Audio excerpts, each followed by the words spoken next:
What's up, everybody, and welcome to another episode of The Terror Table, a horror movie podcast presented by the Saskatchewan Podcast Network. I'm one of your hosts here every week. My name is Mitch Oliver, and today I am presenting you all with a very special episode of The Terror Table.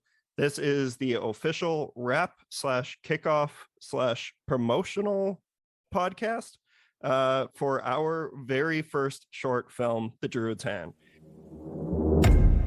There's no way we could have known. These things, they're nefarious. They'll manipulate, and they'll deceive, and they'll take. They'll just take till there's nothing left.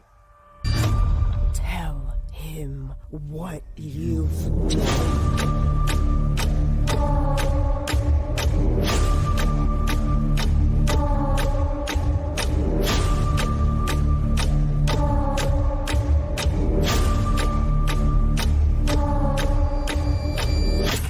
You can't burn the past away, son.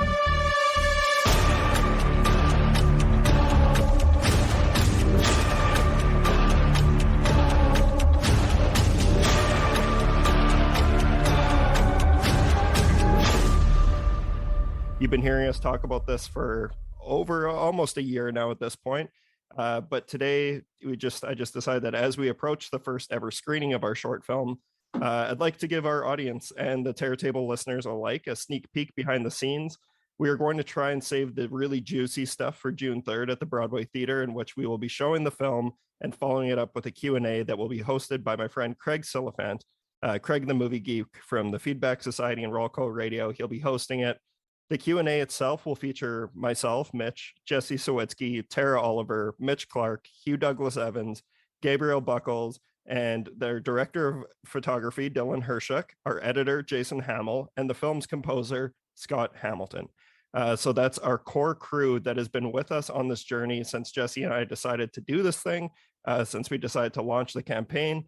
Obviously, I know aside from Huw and Gabe came on a little bit afterwards, but there's just you just absolutely need to be here for this episode because you guys are such a huge instrumental part of this film. You guys are two of the lead actors along with Mitch Clarke. But yeah, we will of course also be welcoming the rest of our amazing crew to the stage to share what each person did for us on this project. But then they will be returning to their seats as Craig digs into the nitty gritty with us. Just simply impossible to have 30 people to all stand there on a stage for 45 minutes. So we're already, getting a little out there with having 10 people on stage, but it's very important that we have everyone represented. On this episode, I will be introducing our cast and my fellow producers. This should give everyone a little insight into what brought these individuals to the project, how the experience was for them, and then each person will finish off by giving a shout out to their favorite horror movie and why it's their favorite horror movie. But yeah, I guess so with all that being said, let's just get started. Today we have, let's start with, we're going to just go around the table, but I will just say we have Jesse Sawitsky here, Mitch Clarke is here, Huw Evans is here, Tara Oliver is here, and Gabrielle Buchholz is here with us as well. So these are the three actors that you will see on screen, and then the three other dummies who were behind the screen. But yeah, speaking of dummies, let's kick off with Jesse. Jesse, how my is son. it going? I'm great. How are you, Jesse? I'm doing great. It's great to be back on the podcast where pretty much every single week you call me a fucking idiot on air. So, I'm ready to hash some back to you. So. Yeah, exactly. At least you're here to defend yourself on this one. Let that be a reminder that Jesse Sawitsky thought that American Vandal was real. Oh, good Lord. Here we go. Jesse, it's been an incredible weekend for us. We're recording this on Monday, Victoria Day, but this last Friday, you and I and Ray sat down and watched the finished cut of the film. Of course, and in natural Mitch and Jesse fashion, we got the thing finished up 10 days before we were premiering. Yeah, of course. But there was a lot of magic behind the scenes. It took a lot of work to get this thing to the point of where it is, but how are you feeling about it?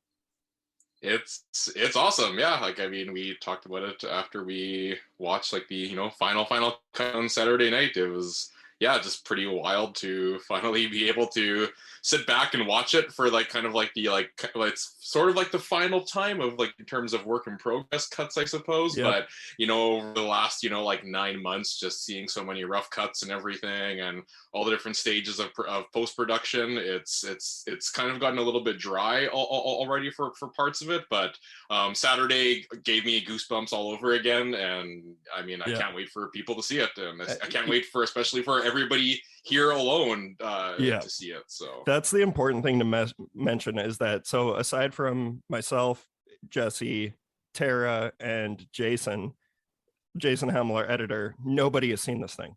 So we've been seeing it so many different ways and all of its different formats and all of its different stages, and it's so exciting knowing that, you know, all of our crew, like our three cast members, haven't seen it yet, and that just makes me giddy.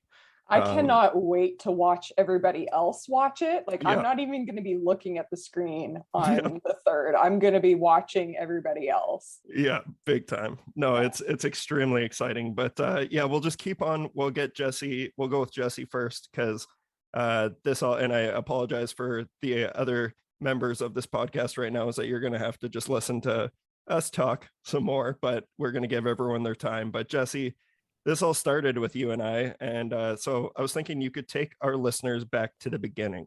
Let our listeners know how this all came about, and yeah, we'll just go from there. we want to spoil exactly how it started off here on the podcast. I think we could actually open it up. Let's do it. Yeah, like, we can talk about that part here, because I've mentioned it on the podcast before, but hopefully there'll be a lot of. So once people will get a chance to actually see the film, at the very end of the credits, we sort of have just like a special thank you section, and at the top of the special thank you, we thank Zack Snyder's Justice League. So to really go back for what that is supposed to mean, is that me and Mitch got together on the night that the Snyder Cut was released and went out the 4-hour to my Snyder family's. Yeah, the 4-hour Snyder Cut. We went out to my family's sort of cabin out at like the lake/farm where we shot a bunch of the DRUID'S HAND at. And we got into some substances and watched, and very, I think the 4-hour Justice League cut probably took us nearly 7 hours to watch. Oh, more than that. But it was essentially that night. Like, me and you hadn't really like hung out one-on-one in quite a while. Yeah. It was like the end of the pandemic. Yeah, and heavy we just, quotes. Yeah, for sure. Yeah, but like, I don't know, we just got talking just about, I don't know, just kind of being bored with things, and both of us were kind of going through a bunch of stuff in life at the time too, and I think we're just kind of itching to get our fingers into something. And you had kind of opened up to me about some of your plans about moving to Vancouver, and, you know, wanting to potentially try to do a short film before you flew the coop here in Saskatchewan. And I was pretty much immediately just like, yeah, dude, like I'll do it with you. Like, I've been wanting to, you know, like do some things on my own too. I know in the past I had talked to you about like some like music video ideas that I had and you know, smaller things like that. And because you have the locations, like everything that we see on the DRUID'S HAND, everything that everyone's going to see is all Jesse's doing in terms of getting us every location in Alvina and rural Saskatchewan, where Sawitsky Lake is, where, you know, we watched that Snyder Cut, where we've spent countless weekends kayaking or getting drunk, watching Jaws on the beach. That's like our summer getaway. It's our little slice of paradise. And you're like, man, we could do anything here. And then it was like, it just slowly, or not even slowly, it rapidly rolled into just a ball of chaos, being like, we got heavy machinery, we got this church, we could set this shit on fire. Like, we could have real fire, we could be on the beach, we could get them on the water. And originally, it's funny, I have 2 stories that are going to come up today that are very similar in this, is that originally you and I were going to make a sandworm movie. This was one of the very, very early plans. We were going to try to do our version of Tremors. And honestly, like, I mean, we did have some really good ideas. I think we could have possibly pulled some stuff off, but I'm much happier that we went the route. Yeah, because when we started doing this, it was like, I knew that we wouldn't be able to afford Dylan. And we were both just like, let's just freaking rent a camera and try do something DIY. And we went through Yeah. so many different ideas, but then it just kept on being like, man, the potential for this thing is crazy. If we could get like, there's probably some other fucking weirdos out there who would come out and want to be a part of this with us and do something. And now look at us now. Yeah, like actually, yeah, like I think that's a really good point to bring up. Yeah, I mean, initially, yeah, we were planning on doing like all the work ourselves and just kind of learning as we go and just doing like a incredibly low budget, low production short, but which still probably would have been cool. Oh, for sure, yeah, totally.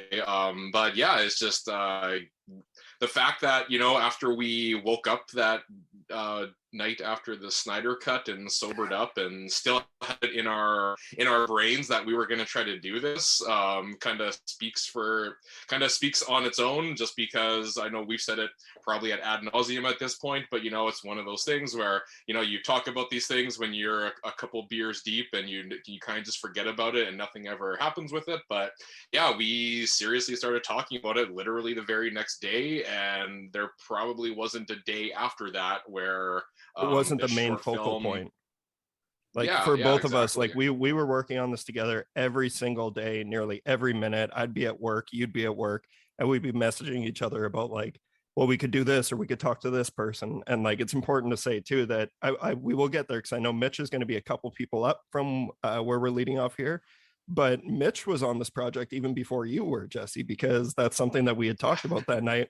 Was I was like, Mitch Clarke is down to act in a movie, and it's like, I love, like, we'll get there, but there's another funny story about what Mitch and I were gonna do. But yeah, we were just like, that was the true kicking off point where it's like, well, okay, what do we got? We got the locations, we got the star. All right, now I guess we got to figure out a story.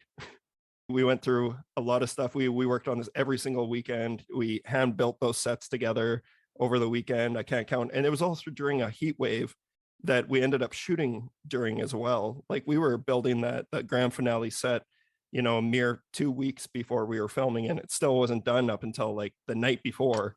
Yeah. But yeah, it's pretty crazy how it all came together. Jesse, we'll come back to you in a bit here, but do you have anything else you want to mention about this experience? Yeah, well, I think I'll just say, like, yeah, I mean, this whole entire last year has been a complete whirlwind. I know, like, pretty much, you know, I mean, especially me, you, and, you know, Tara too, like, it's kind of consumed a lot of our lives over the last year here, and Yeah. and not gonna lie, it is pretty nice to like be seeing that light at the end of the tunnel finally. Oh, yeah. And just being like, yeah, you know, like we actually got this done. It's finished, we're happy with it, and we're going to be showing it to people right away. And yeah, and I know Mitch has been busy with film festival submissions and stuff like that. And I mean, you know, just so you know, we still have some final things to sort of ride out, and you know, I'm sure eventually we'll have it up online for a more wide audience to check it out. But you know, we've been able to stay patient this long, so I think it's going to be worth the wait. So Yeah, and we got plenty of time now that this is done. We just wrapped on, you know, 2 days ago. It's time to start working on that Sandworm script, baby. Yeah, absolutely. Let's I get want in going. on that. Yeah. All right, Jesse, before we go on to our next person involved here, what's your favorite horror movie and why? And I want to add a little bit of context for this as well, is when we got on site and on set for the film, and we were getting to meet the cast and crew for the first time, because there was, you know, most of this crew we hadn't even seen in person up until the day we were getting ready to film. And during one of our production meetings, which was so graciously, we had the Alvina Town Hall rented out by Ernie Sawitsky, the mayor of the town. Big Ern, shout out. Big Ern. He's great. But yeah, we started off by getting everyone it was like summer camp, where I was like, all right, now everyone stand up and tell us what your favorite horror movie is. And like so many of the best horror movies before this, not saying that we made one of the best horror movies ever, I'm just saying so many people don't like horror. And I think our whole crew here, actually, yes, I know that for a fact. Everyone we have today likes horror, but I asked everyone to share this, and we got some interesting questions. So Jesse, what's your favorite horror movie? Yeah, like I generally hate answering this question, and I feel like my answer is kind of lame for some reason, but it's sort of like one of those like gun to my head things. I always just say John Carpenter's The Thing. It's just it's just long been a movie that's had a huge impact on me, and I mean, we don't really need to talk about it. It's John Carpenter's The Thing. Yeah. It's nearly a perfect horror movie, and it's always at the top of my list. So Yeah, there you go. Awesome. We might have some repeat answers today, which I'm okay with when it's John Carpenter's The Thing. It is pretty much like the godfather of horror movies, though, and rightfully so. But awesome. Okay, thanks, Jesse. Let's move on to Tara, who is, above all else, my sister, my big sister, frequent collaborator, and she was the first AD, the first assistant director on this film, and was heavily involved in the production of this entire thing. So, Tara, tell our listeners a little bit about your involvement behind this project and why it was something that you wanted to be a part of. I can't remember. I was trying to remember when you initially approached me about this project, and I might have been like at a family gathering where you kind of pulled me aside and said like, look, so gonna be making a movie. This is what's kind of the general gist of it. This is what we're thinking. What do you think? And I was like, love it. I'm on board. I'll do whatever you want me to do. And I have a background in theater production, so I felt like I could bring some organizational skills to the table that I knew Mitch didn't have. We desperately needed that. someone who could run a spreadsheet and a budget and a schedule and those sorts of things, and like. Yeah, you provided everyone with call sheets in the morning. It was a very professional set. That was one thing that I'm very, very proud of. What we did is, as much as we did go out and make some wild horror movie at near, like basically a cabin in the woods, we were very, very professional in every way that we could be. And a lot of that is to thank for all of your hard work and getting people up in the morning. Most people, but the call sheets were a big flex on our part. Sorry. Oh, thanks. I appreciate that. It was a lot of fun, and I love that kind of thing. I like being in a creative adjacent role. I like making things happen and putting things in place so that the creative folks can just do what they're supposed to do and focus on that. And a big thing for me was to also make sure that everyone, like you said, it wasn't technically a professional movie, but I think everyone felt comfortable and safe as if they were in a professional environment, that they weren't, just kind of walking into some guy's garage and hoping for the best. Like, as a woman myself, I obviously, like, I really strive to make all the spaces that I work in feel really comfortable, safe, inclusive, and like the biggest thing for me was, when we had initially chatted, me, Mitch, and Jesse, like, success to me was like everyone leaving set on day 4, going home and feeling like they had a great experience. The quality of the film was secondary to me, in that was my first priority, is that everyone felt valued and like part of the team. And we had an incredible team, and that was super fun. And one of my favorite things about being in a producing role is that I get to work with people I like to work with. So as a producer, and you're putting your team together, you can pick and choose folks that you've worked with before. And I brought in a few folks onto the production that I had previously. Shout out Laura Crossman. Yeah, Laura Crossman. There's so many MVPs on this set, but Laura Crossman is the reason why our world looks so good. Yeah, and looks so professional. She's absolutely incredible. I get chills talking about her. Yeah, no, she is a world creator. Like, literally, she's an art director. She's an incredible costumer, seamstress, And art also director. one of just the best spirits to be around. Like just a very good person. And to also be spoiled with Tegan Obertos and Heather Adrian in that department as well. Aaron Savaz, motherfucking shout out. Yeah, our art department was second to none. Yeah. And then I also brought on my homie Ksenia Pitskanli, Yes. who it was through Ksenia that we ended up finding Gabe, because Which we'll find a lot about, because that's a very, very important part of this puzzle. Right. So when we were talking about makeup and special effects and that sort of thing. Let's wait to talk about that till we get to Gabe.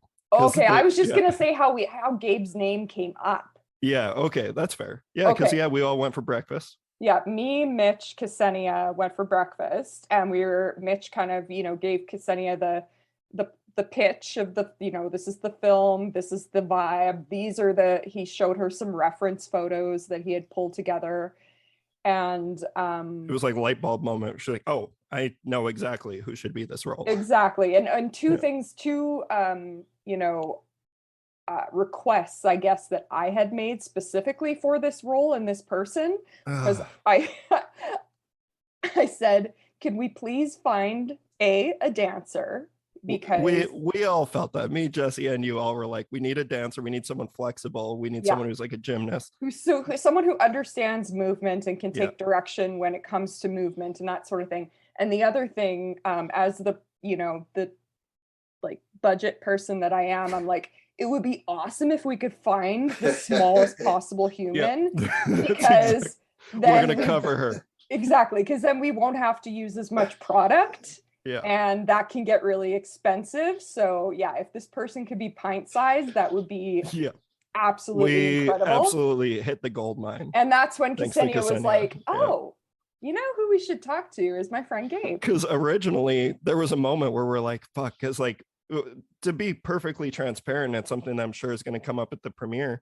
But we were very successful in our Kickstarter campaign, by being completely funded, 100% funded within the first 30 hours, and then going on to be 188% funded.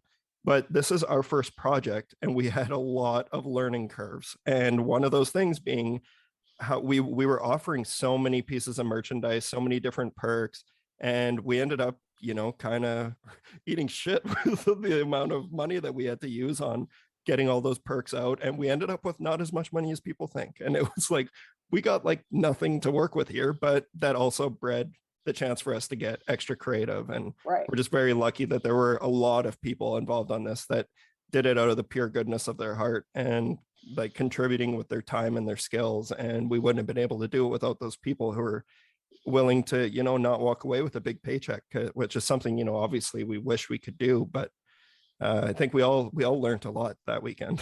Yeah, well, and it was what's incredible too is like I think it was, what did I calculate it to be, like 85% of the cast and crew was volunteer. Yeah. So there was a majority volunteer base on this shoot, and it was a 4-day shoot. It was a Thursday, Friday, Saturday, Sunday. So all of these people took time off work, away from their families, away from weekend plans, drove out to Alvina, Saskatchewan, and really didn't know what they were coming up to. Because I know worked 18 hours a day and worked like rented mules. But everybody, for the most part, everybody had a smile on their face, and was just extra, gave everything they had, and that was incredible to me, to see, because nobody knew what they were walking into. I didn't even really know what I was walking into in terms of what we were going to be like. I know Jesse was kind enough to let me sleep on the floor in his place. Yeah. And Jesse's dad, the mayor of Alvina, called in some favors and rounded up a bunch of tent trailers and campers and that sort of thing, because originally all of our cast and crew was going to be tenting in Alvina, and it was beyond amazing. Everybody had their own trailer, and we had access to the community center, and the Jesse's mom and his sister-in-law And Mitch and I's mom were out there cooking, and Ray, I mean, you can't, like, Ray did a little bit of absolutely everything. Yeah, Ray Ray, got the campers ready. She cleaned them. She made sure everybody had enough blankets. Like, she was running back and from all different sets, just grabbing whatever people needed, just being constantly, like just an absolute hero the whole time. Totally does not get the credit she deserves for how much of the heavy lifting that she did during the production, for sure. And she made, it was because of folks like that and moments like that that made everybody leave with such a positive vibe and a positive feeling and memory from the production. Yeah, I think, and just, it's a good time to speak for all three of us, Jesse, Tara, and myself, that, shout out to everybody who did help us do this and, was willing to contribute their time and their hard work and everything. It's just, it simply wouldn't have happened without those people. And it is my greatest goal to want to be able to do something like this again and be able to pay everyone the way that they deserve, the way that they truly deserve, and to make, just have that connection again. And touching on what you said, Tara, about the feelings of wanting everyone to leave on day 4 feeling great. Do you guys, I think we can all just kind of pipe up right now and we have a Facebook page where we all keep in contact with each other, everyone on the crew. And it was probably a hefty 2 weeks of straight euphoria followed by depression because we were all just it was so much fun. We were all so just had such a great time, and we built so many connections with this cast and crew. So it's freaking incredible. It's called the post-show blues. Yeah, absolutely. Yeah, when it's you're going through something intense together, and you're overcoming challenges together, and you're seeing, people grow, and you're seeing them win, and you're seeing, you're challenging yourself and finding out that you're made of a lot tougher stuff than you maybe even thought you were made of. Mm-hmm. And all those feelings are why I love working on productions like this, like theater or film. Plus, you just thought I was a genius and you wanted to come and work on whatever I created. Well, grown. I mean, okay, so everyone knows Mitch is my younger brother, and I am his biggest cheerleader. I know people may find it disingenuous or annoying, but I really do. I remember even when he was in, I can't remember what grade you were in, but you wrote this satirical comic book, and I was like, Mitch, you should be a writer. I'm like, this shit is brilliant. It's really, really good. And I'm not nodding because it was brilliant. I'm nodding because it was you were the one who put that in my head that you could write, you could do this. Yeah. So I've always been his a big cheerleader for all of the projects he does and all the initiatives he takes on, because he's my baby brother, but also because I like seeing people do stuff. A lot of people talk about doing stuff, but one thing I've seen from Mitch, my brother, is you talk about it for a minute and then you're out there and you're doing it. I don't know how many bands were you in at one time. Yeah.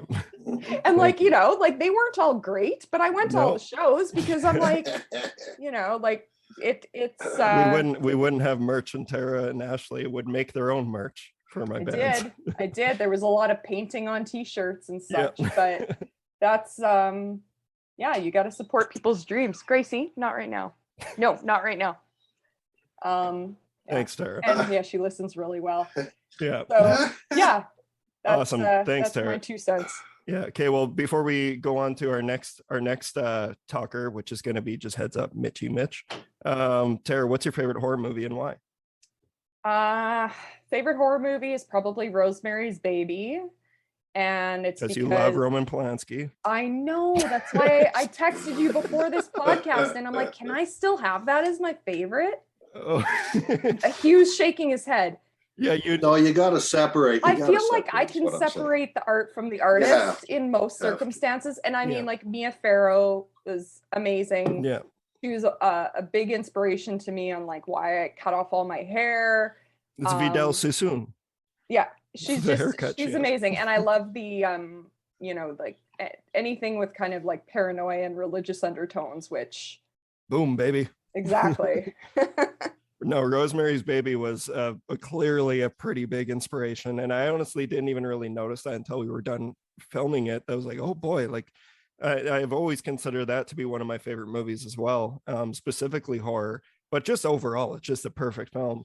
But that is the movie that makes me the giant hypocrite that I am, because I'll like shit all over Woody Allen, but it's like, but Rosemary's Baby gets a pass. But to be fair, Woody Allen never made anything close to as good as Rosemary's Baby. I agree with that completely. Yeah, no, great answer. Great film. Fuck Roman Polanski. Mitch Clarke, how are you doing, boy?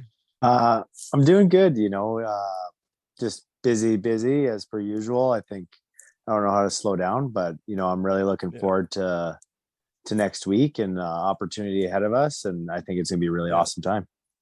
No, it's gonna be awesome. And well, like I was saying briefly before, is something that we haven't revealed was Mitch and I were technically like, we started talking about making a project like before I even planned on moving to Vancouver, and we bonded instantly when we met each other. We were frequently speaking all the time, and I told you about my desire to make some films, and we were like, yeah, let's make a Bigfoot movie. And me and Mitch we were talking to people who are Bigfoot trackers, and like people were gonna do like a found footage Bigfoot movie, which is the most original idea you'll ever hear in your life. But the whole perk behind it was we have a UFC fighter who wants to go find Bigfoot, and he wants to fight him.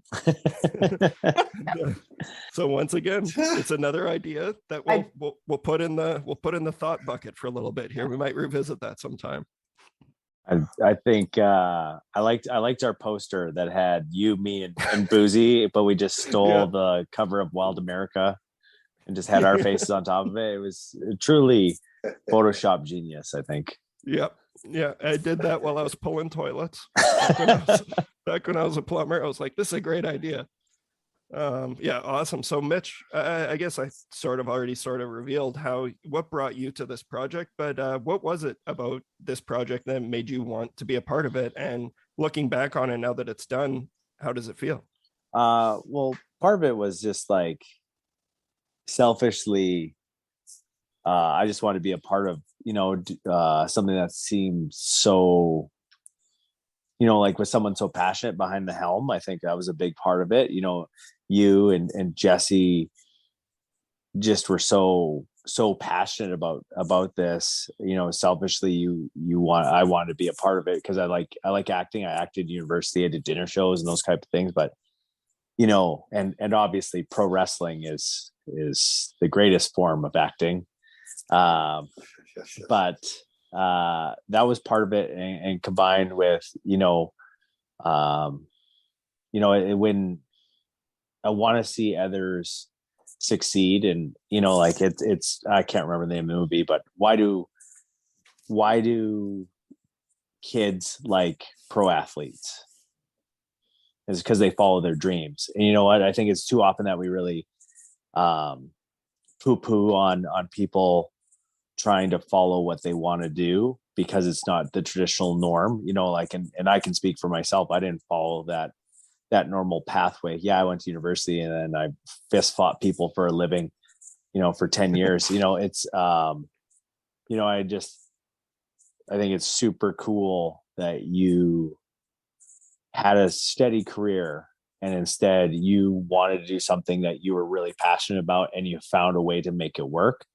And I think that when you see people that are actually following their dreams, I think it's as someone who's had opportunities, I think it's everyone's responsibility to help those people. I think it's too often it's easy to turn a blind eye, or it's really easy to just to talk shit, for lack of a better term. And instead of that, we can all help each other as much as we can. I don't know, if you need something lifted or you need to fist fight someone, I guess that was kind of all I really thought I was capable. But I got a huge opportunity to be in this film, and I'm really thankful for that opportunity. That's awesome. Thank you so much, Mitch. Yeah, no, you were a big reason why. One of the first things you need when you're doing this is you need to find someone who's willing to do it with you, and especially finding someone who can stand in front of the camera. That's not an easy task, coming from Saskatoon, Saskatchewan, where we got so insanely lucky getting all three of you, which is going to be something that people are going to see. It's one of the things I'm most proud of about this film is I cannot wait to show people the talent that is hiding in Saskatchewan and the talent that is being muted for like just there's no incentives for people to be able to do this kind of stuff. And we're a bunch of first time filmmakers, like for the most part. And this is what we came out of it with. And, you know, like, I'm just very grateful to have you aboard and all three of you. And it's, oh God, I just cannot wait. I can't wait for that premiere. So do you have let's try and save the juiciest stuff. I might be putting you on the spot here, but do you have a favorite moment from the set that won't spoil anything? I think so. I got kind of like my high point was hanging out with Big Earn and drinking Jones soda in the boat with him as we traveled around Lake Sawitsky. That was pretty good. And the amount of candy that Tara had available for when I got hangry and was ready to like start yelling. So those were both like really important things. Also, sugar is very important for actors. Yeah, super important. Also crawling around in the top of a building while wearing a winter vest. That was my other favorite. That was my other favorite part. During a heat wave. During a heat wave. And the roof is steel. Oh, it was so hot. It was unbelievably hot. It was a pressure cooker. But you know, we came out of that. That's one of my favorite scenes in the whole film. Like it's very, very exciting that, but yeah, that's a prime example of being like, you know, that it's shocking that people aren't at this point of the production being like, you know, fuck this. I'm just going home. Like, fuck this, which everyone could have, but you didn't. And yeah, Mitch, you're a massive part of that. So that's great. I know you also loved having Aaron Savaz pick you up. Yeah. Actually, just like Aaron in general was just a gem of a human. You know, realistically, I know it sounds super like after school special, but like the bonds you make with these people and the relationships you build and the experiences were definitely the best, like the coolest part. Also, I got to say I was in a fucking movie. You know, I think that I'm one of the people who contributed to the Kickstarter who's also coming out. He's like, whoa, how often do we get to go to a first film premiere? Let's get suits made. And like, whoa, I'm a teacher. So, but he's a well-to-do person, so we got some suits made and we'll be showing up in style, so hopefully everyone else is following suit. I believe this is executive producer Nick Northup that you're talking about. That is correct. Mr. Northup is he gave us $500 to help do this, and like that is that's not a small sum of money, especially to us, so it's greatly appreciated. I'm excited that he's going to be able to be there with you. He's stoked. Walking our 4-foot red carpet. Hey, still red carpet, man. Can we can we have like a cutout of a limo and we can pretend we walk through? Oh, yeah. You know what I mean? And just I can get the art department on it ASAP. And for the red carpet, we could maybe just get a treadmill and paint the belt red, sort of make it seem like it's longer, like we're walking it. It's Saskatchewan things. As long as we have someone asking, what are you wearing? And I'll say, I don't know what a suit is.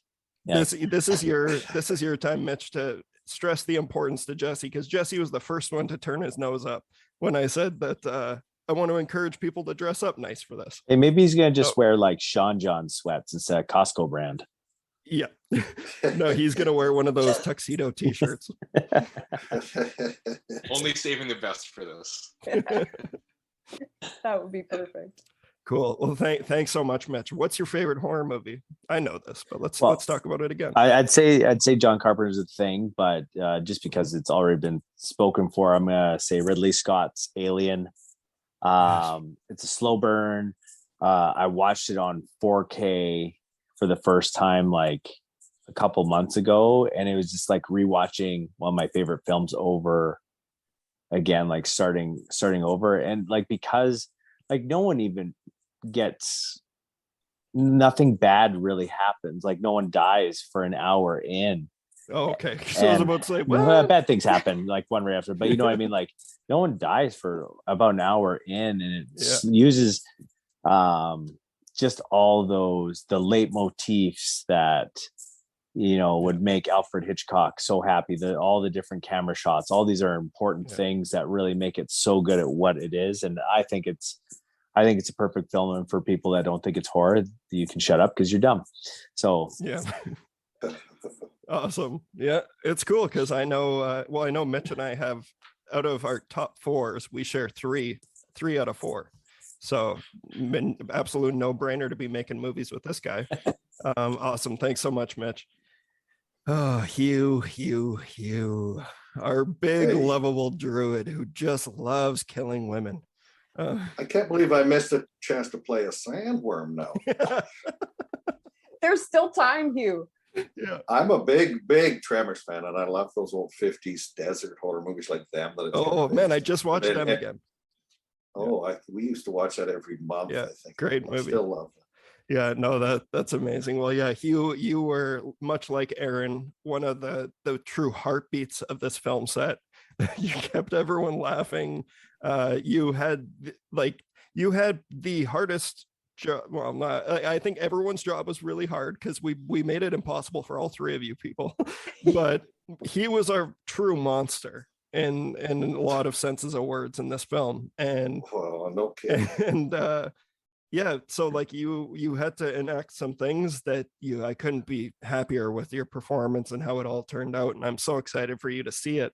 I'm excited. Yeah, but you had to do some truly awful things in this film. So well, I know. And when you called me up and you said, I knew nothing about you, said it's going to be a small town priest, and as soon as I thought of the part, I thought, oh, he must be a spiritual and a leader of his people. And so then I hear he's this murdering, raping scum, and I'm like, oh, this is what you thought of when you thought of me. Okay, I'm still honored. I'm still trying to be honored. Yeah. No, it's important to say that when Jesse and I were writing this, I had told Jesse, I was like, I'm imagining, like, when we write this character, I'm imagining Huw, who I know through the film festival, the Saskatoon Fantastic Film Festival, which you're always super heavily involved with. And also because you have the best Walter from The Big Lebowski cosplay I've ever seen in my life. And it's like, you just have that image though, that it's like, he would look amazing on screen. And I know you're a character, and I know that you have done things similar to this before, but obviously not in the scope of what we were going for, but you had done similar creative projects. And as Jesse and I were just like, maybe we should just ask him. And then we did. Well, and of course, when you called me out, I mean, I knew we were very well acquainted. I knew who you were, and I knew some people. You're into the horror. You're one of the horror guys. You had the podcast. But when you called me up, of course, I thought, you said we're doing this horror movie. Well, I thought you were going to say, oh, we need graphic design stuff. That's what I usually get, right? Yeah. So when you said, I want you to act, I thought, I thought my phone wasn't working. I said, what? Act in it?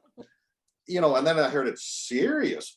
I'm like, whoa, that is way outside anything I'm comfortable with, but that's what made it so good.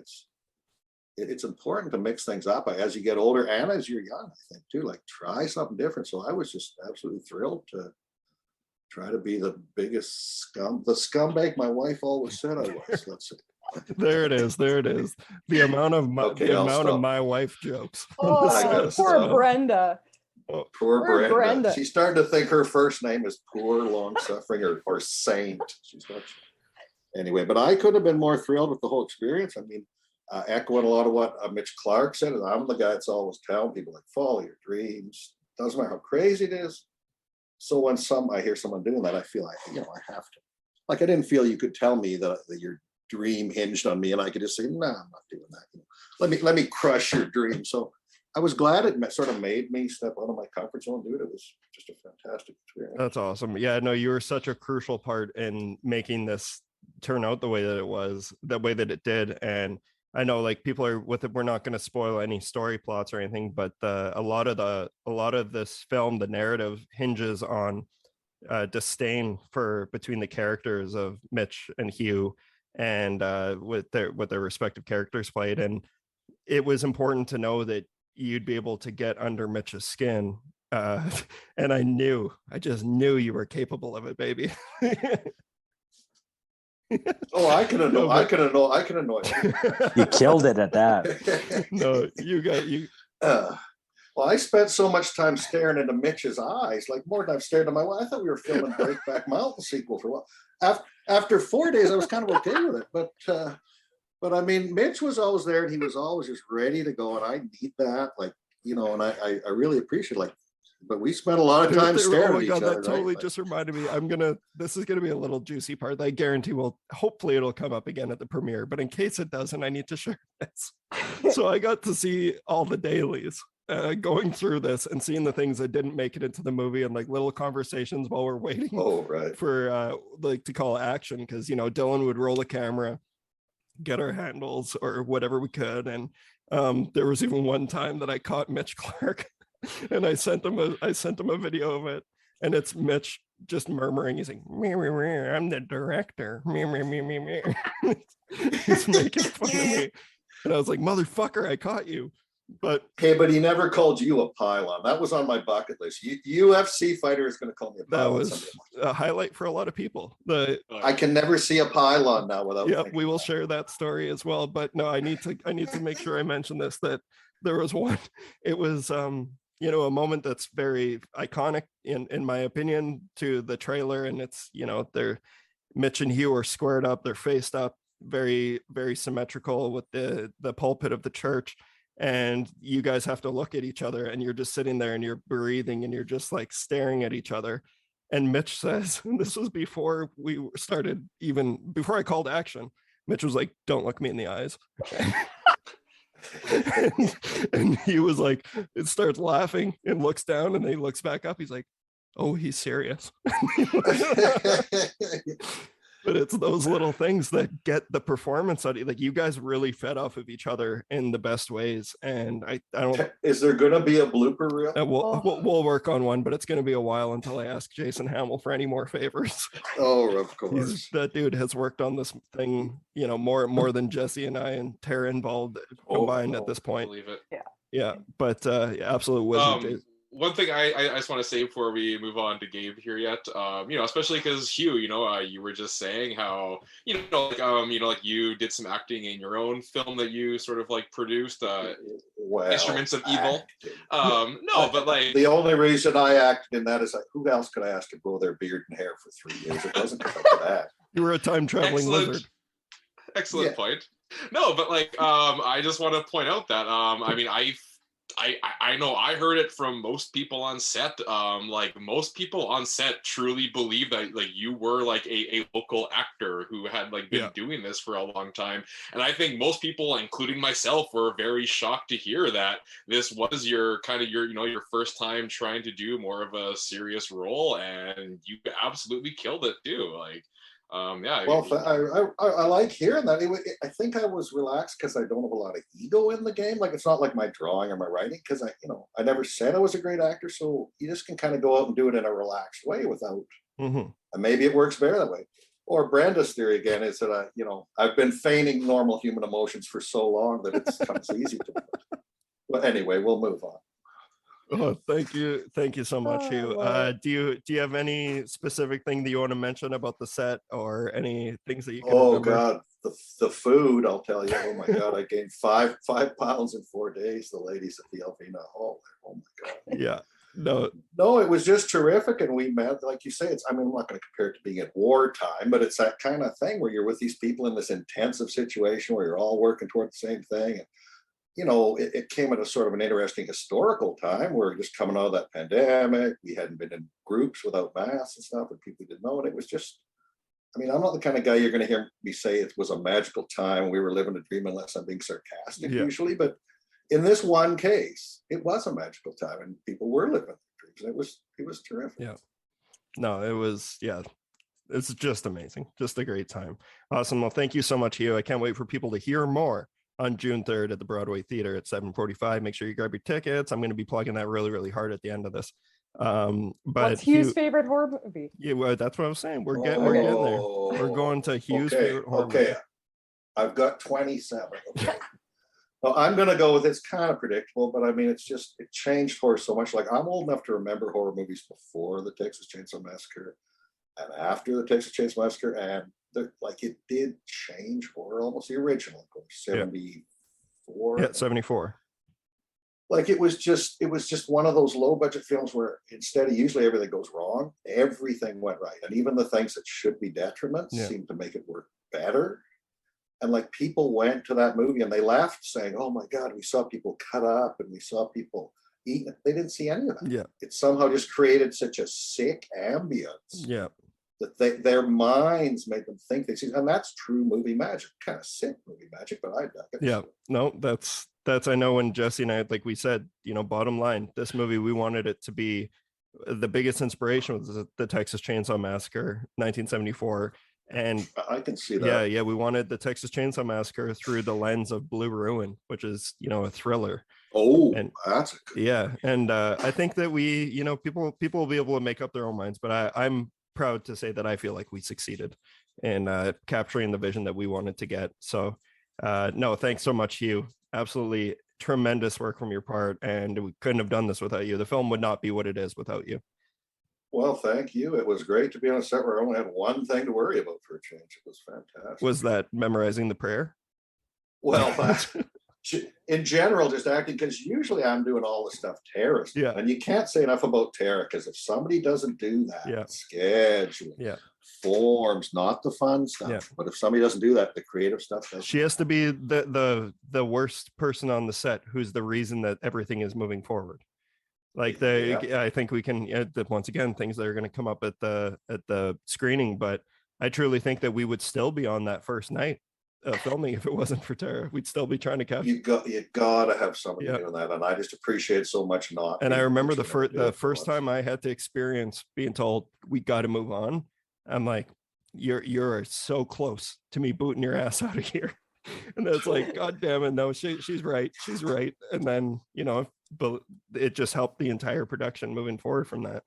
So it also helped that you and I had 30 years of fighting with each other. So we had a shorthand where, I could convey how serious. Yeah, that, and I know how, I know your family extremely well. It's my family as well. And it's like seeing you there on a Thursday night at 11 p.m. still in that church, being like I remember I had that exact thought. It's like she could be at home with her family right now rather than dealing with this bullshit, but she's choosing to be here. So it meant a lot to me. And that's when I remember that was the moment where I was just like, I looked at you as an AD over my sister, which was important. But obviously the respect was there for both parts. But yeah, awesome. Thank you so much, Huw.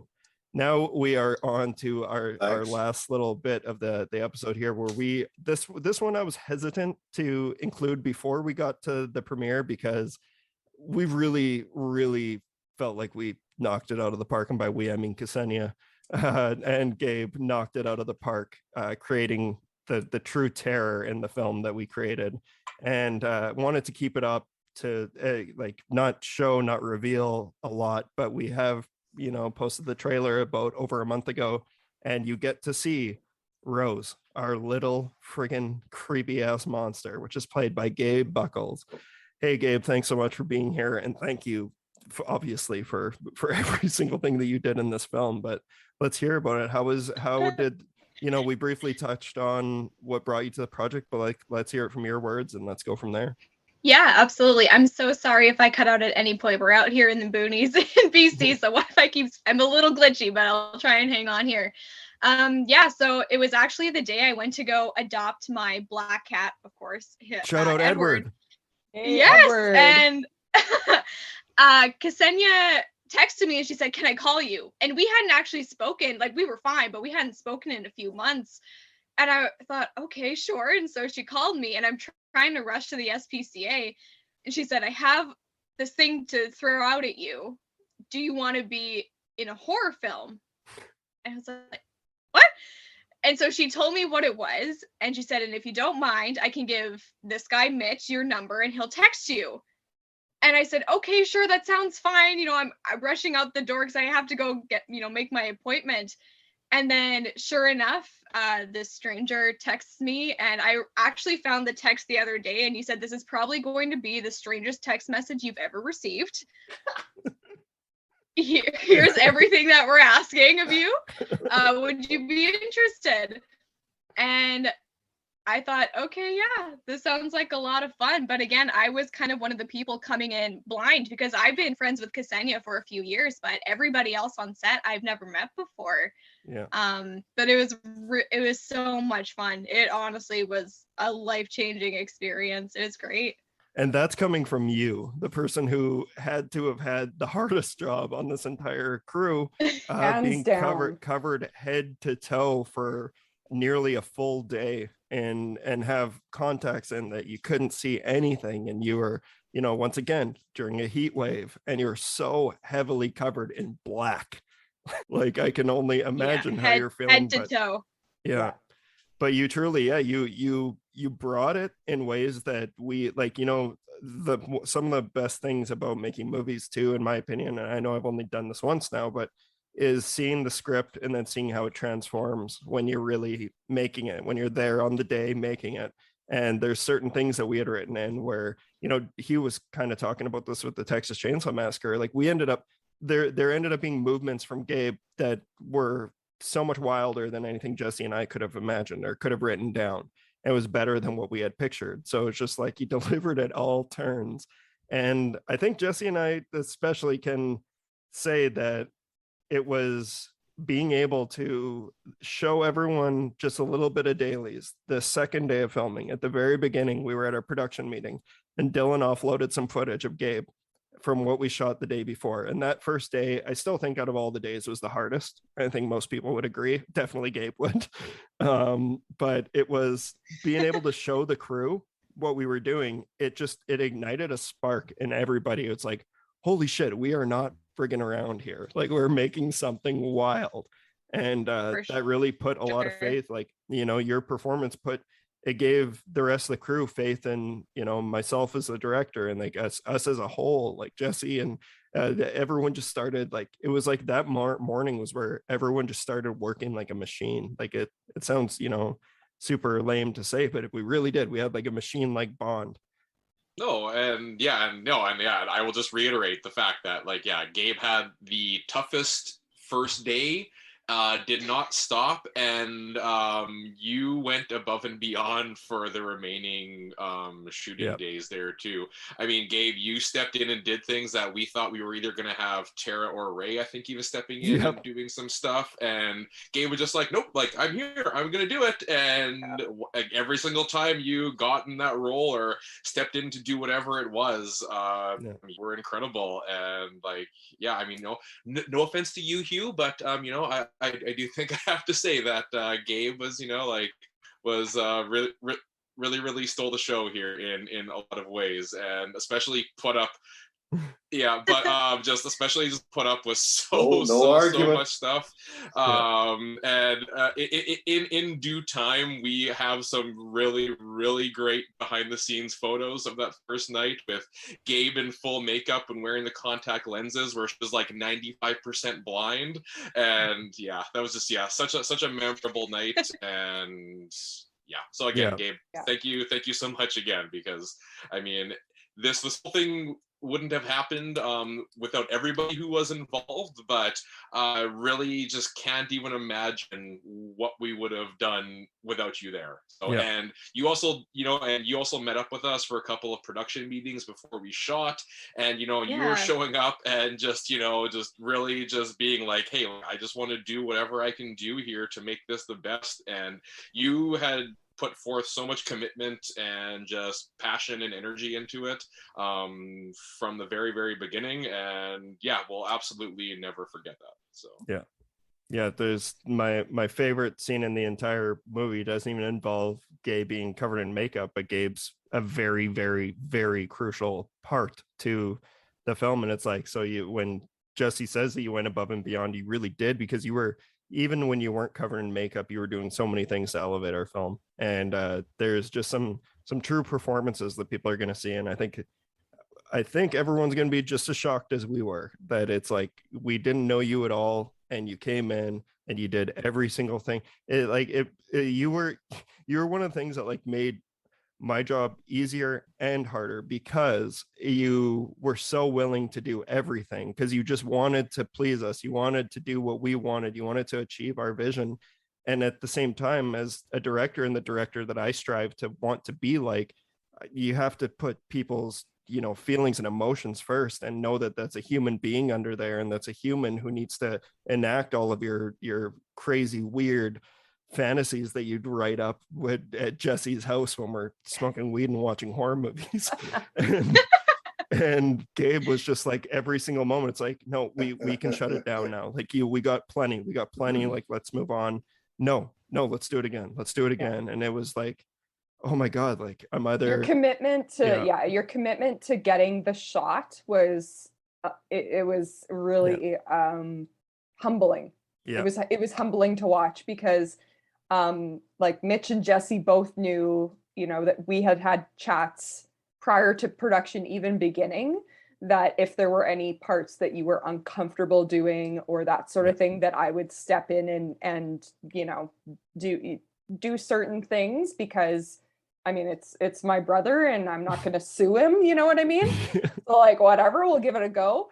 But you were such a trooper, and it was the role that you had to play was extremely physically challenging, emotionally challenging, and like it gave everybody, I think from watching you, everybody else on the crew or the cast was like, well, I can't complain about shit because of what Gabe just did. You know, like, well, I gotta hold this boom for a little longer. Well, Gabe just did this, so you know, whatever. Like, so like it was truly MVP of the production, I think. Yeah, no, it was absolutely crazy. So Gabe, what are some memories that come to mind for you being a part of this project, and how has it, you know, changed day to day for you, just in the sense that this is something that you've done now? Well, the biggest thing for me, honestly, like you guys were saying, I did so much, but I'm such a people pleaser. And that was the biggest thing for me, was being like, did you get what you wanted? Did you get the shot that you wanted? It's okay if we have to do it again. It's okay if we have to go another hour. It's totally fine with me. And you know what made it so easy, even though everyone's like, it was so hard, it must have been so hard, was the fact that everybody was so helpful to me. Like, Aaron ran off in the middle of the day and brought me a cup of fruit with a toothpick just so that I could eat something and not mess up my makeup. And, you know, even the day that I couldn't see anything, everybody was guiding me around. And the biggest thing, Tara, that you touched on about safety is, I remember even on the last day of filming, and I think you know what I'm talking about here, is you were very concerned about this one specific thing that you guys wanted to get.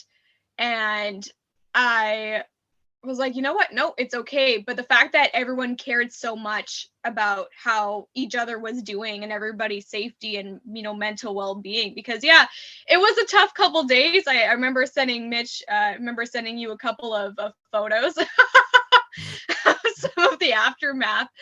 But no, it was so much fun. I would do it again if you asked me to, in a heartbeat.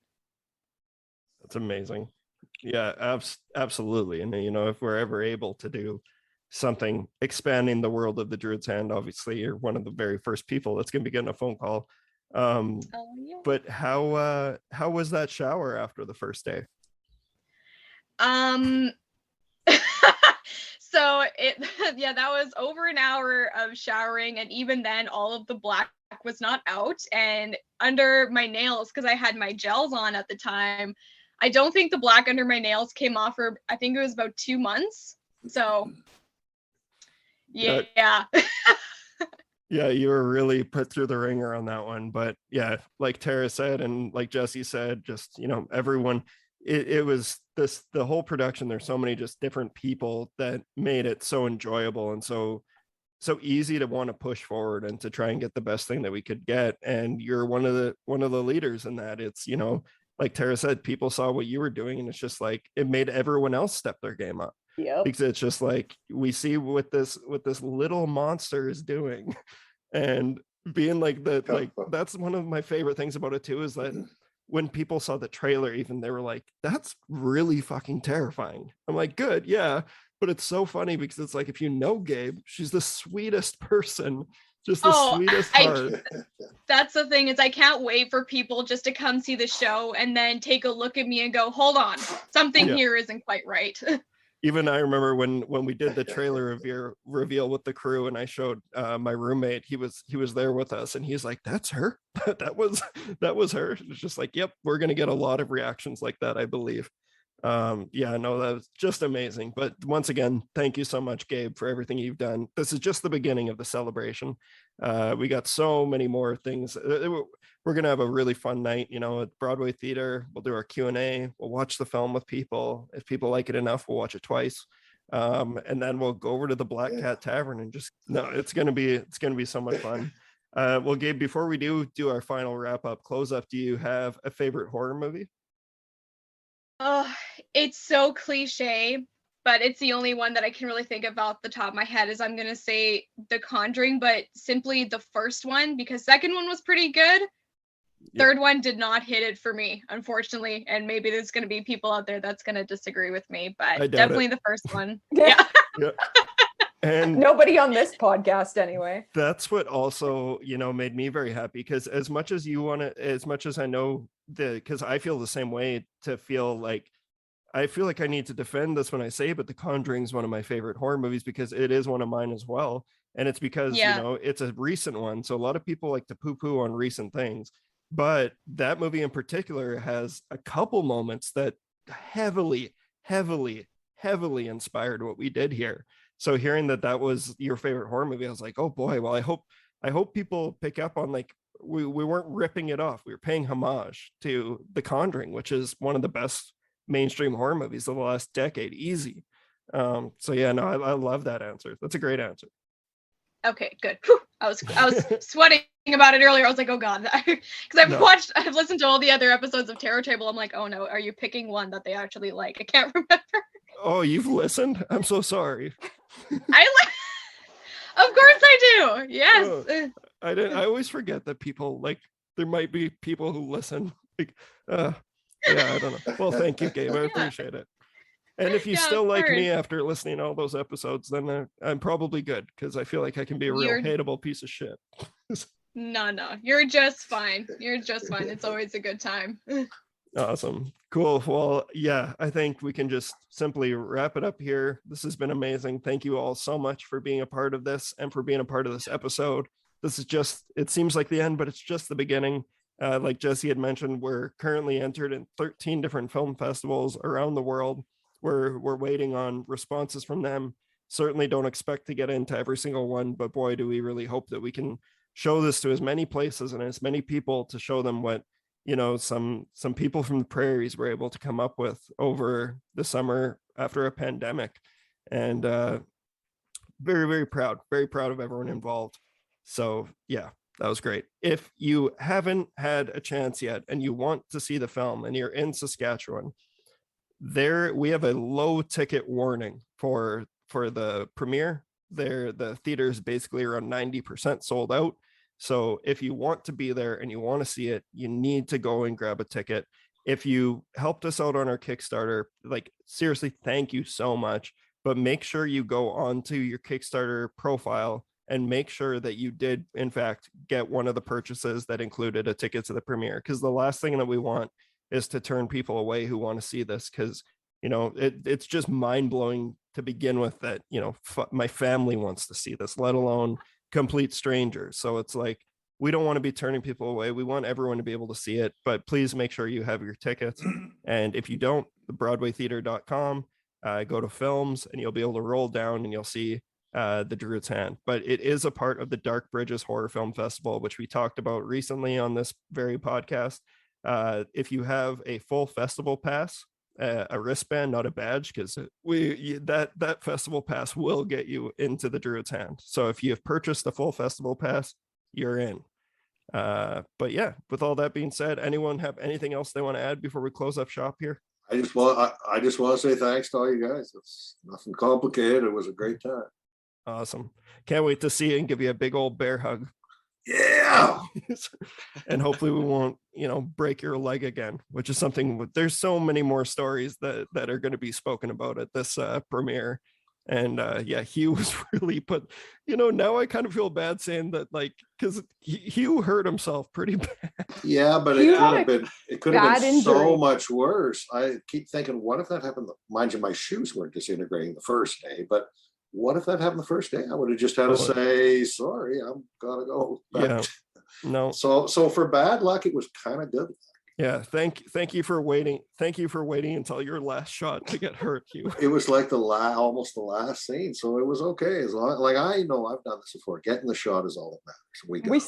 We still were able to record the ADR after that. We just sat, put Huw on a chair. Oh yeah, no, and you guys know we like Ksenia's voiceover so much. We've hired her twice to do jobs for us. Not makeup, really? Oh, that's fantastic.